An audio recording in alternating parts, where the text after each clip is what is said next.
Newspaper heiress and wanted fugitive Patty Hearst is captured in a San Francisco apartment and arrested for armed robbery.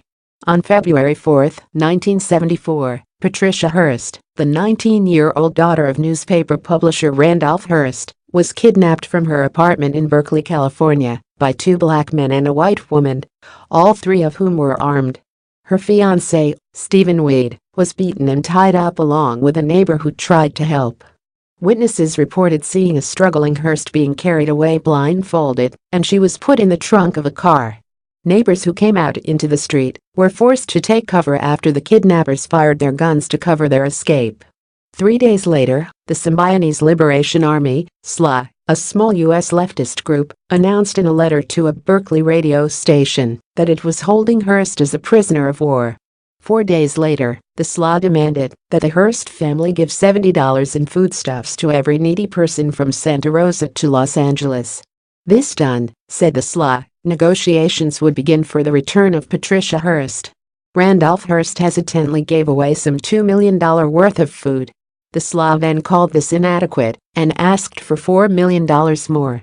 The Hearst Corporation said it would donate the additional sum if the girl was released unharmed.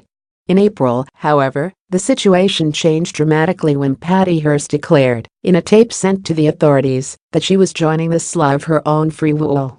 Later that month, a surveillance camera took a photo of her participating in an armed robbery of a San Francisco bank, and she was also spotted during the robbery of a Los Angeles store. On May 17, police raided the SLA's secret headquarters in Los Angeles, killing 6 of the group's 9 known members. Among the dead was the SLA's leader, Donald Defries, an African-American ex-convict who called himself General Field Marshal Sink. Patty Hearst and 2 other SLA members wanted for the April bank robbery were not on the premises. Finally, on September 18, 1975, after crisscrossing the country with her captors or conspirators for more than a year, Hearst, or Tania, as she called herself, was captured in a San Francisco apartment and arrested for armed robbery.